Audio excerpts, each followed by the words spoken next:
नुकताच शरद पवार यांचा वाढदिवस पार पडला।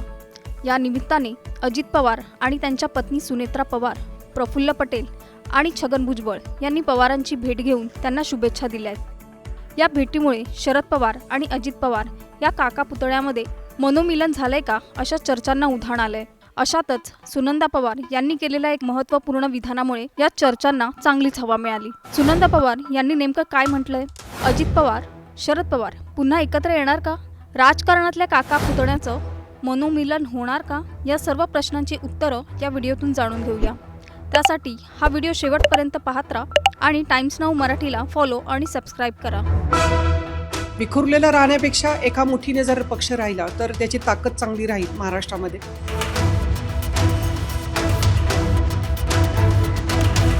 12 डिसेंबरला शरद पवार यांचा 85वा वाढदिवस साजरा झाला।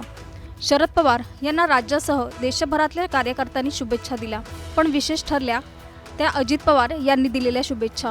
अजित पवार यांनी शरद पवार यांच्या दिल्लीतल्या निवासस्थानी जाऊन त्यांची भेट घेतली। यावेळी अजित पवार यांच्या पत्नी सुनेत्रा पवार देखील उपस्थित होत्या। दरम्यान या भेटीवरून दोघे पवार एकत्र येणार का अशा चर्चांना उधाण आलंय। त्यानंतर रोहित पवार यांच्या आई सुनंदा पवार यांनी केलेल्या सूचक विधानामुळे सर्वांच्या भुवया उंचावल्यात। त्यामुळे अजित पवार आणि शरद पवार एकत्र येण्याच्या चर्चांना चांगलीच हवा मिळाली आहे। कार्यकर्त्यांनी भावना व्यक्त केल्या त्या त्यांच्या बरोबर आहेत, कारण विखुरलेला राहण्यापेक्षा एका मुठीने जर पक्ष राहिला तर त्याची ताकद चांगली राहील महाराष्ट्रामध्ये। त्यामुळं मी कार्यकर्त्यांच्या भावनांचा आदर करते की त्यांनी ह्या भावना दादा किंवा साहेबांच्या बरोबर त्यांनी समोर व्यक्त केलेल्या आहेत। त्यामुळं राजकीय ह्याच्यामध्ये साहेब आणि दादांनी काय निर्णय घ्यायचा हा शेवटी पर्सनली त्या दोन पक्षाचा निर्णय आहे। त्यामुळे ते दोघं विचार करून निर्णय घेतील, या बाबतीत मला कुठं काही शंका वाटत नाही। कार्यकर्त्यांनी व्यक्त केलेल्या भावनांचा आदर करणं गरजेचं आहे असं सुनंदा पवार यांनी म्हटलंय। दोन्ही पवारांनी एकत्र येण्याबाबत सुनंदा पवार काय म्हणाल्या पाहूयात। केव्हाही हे फुटलेलं जे कुटुंब आहे, गेले कितीतरी पिढ्या आम्ही एकत्र नांदतोय पवार कुटुंब। आम्ही सगळ्या सुखदुःखामध्ये सगळ्या अडचणींमध्ये आम्ही एकजीव होतो आणि अडचणीमध्ये होतो। जो जरी प्रत्यक्ष स्वतंत्रपणे इंडस्ट्री असेल, सामाजिक क्षेत्र असेल, आम्ही स्वतंत्रपणे काम करतो, पण शेवटी कुटुंब हे कुटुंब असतं। ती कुटुंबाची ताकद होती ती परत एका ठिकाणी यावी असं सगळ्या महाराष्ट्राला वाटतं, तसं मलाही वाटतं। सुनंदा पवार यांच्या विधानामुळे दोन्ही पवार एकत्र येऊ शकतात याची शक्यता नाकारता येत नसल्याचा दावा जाणकारांनी केलाय। सुनंदा पवार यांच्या या वक्तव्याचं अजित पवार यांच्या राष्ट्रवादीने स्वागत केलंय, पण दोन्ही राष्ट्रवादी एकत्र याव्यात असं रोहित पवारांना वाटतं का, असा सवाल अमोल मिटकरींनी केलाय। त्यांच्या विधानाचं मी स्वागत करतो, त्या आम्हाला आई समान आहेत, पण त्या रोहित पवारला वाटतं का दोन्ही राष्ट्रवादी एकत्र आल्या पाहिजे ते त्यांनी स्पष्ट करावं। रोहित पवारसोबत त्या खासदार कोल्हेला वाटतं का?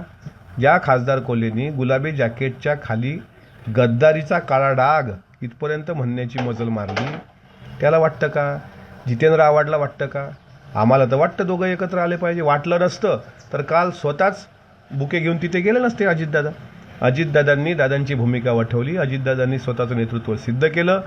आज सुनंदा काकींना इतक्या दिवसानंतर असं वाटत असेल तर मला वेगळं वाटत नाही, पण हेच जर त्यांना लोकसभेच्या पूर्वी वाटलं असतं तर हे सगळं घडलं नसतं।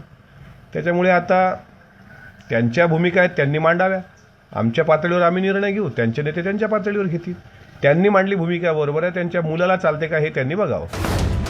सुनंदा पवार यांच्या विधानावर आमदार रोहित पवार यांनीही प्रतिक्रिया दिली आहे। कुटुंब एकत्रित राहावं अशी तिची भावना असावी आणि त्या दृष्टिकोनातून त्यांनी ते वक्तव्य भावनिक होऊन ते केलं असावं असं मला वाटतं।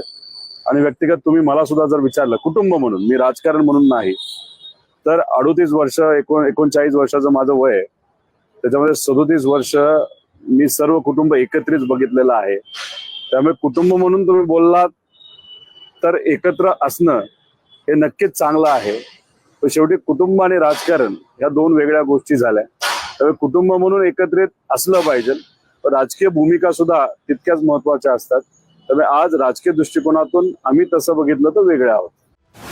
तर अजित पवार आणि शरद पवार यांच्या भेटीवर आमदार जितेंद्र आव्हाड काय म्हणाले पाहूयात। अच्छी बात है, उनमें अगर परिवर्तन हुआ है तो परिवर्तन अच्छे के लिए हुआ है, क्या बुरा है? मिलने क्यों गए शरद पवार को? सिर्फ मैं ये नहीं भूल सकता हूं कि पिछले साल गए ही नहीं थे, फोन भी नहीं किया था। अब अगर उनके दिल में बदलाव आया है तो वो चिच्ची बात है। राष्ट्रवादी काँग्रेसच्या फुटीनंतर पवार कुटुंबामध्ये एक प्रकारची कटुता निर्माण झाली होती. वाढदिवसाच्या निमित्ताने पुतळ्याने काकांची भेट घेतल्यानंतर पवार कुटुंबामधली ही कटुता गोडव्यामध्ये बदलणार का? तुम्हाला काय वाटतं? आम्हाला कमेंट करून सांगा.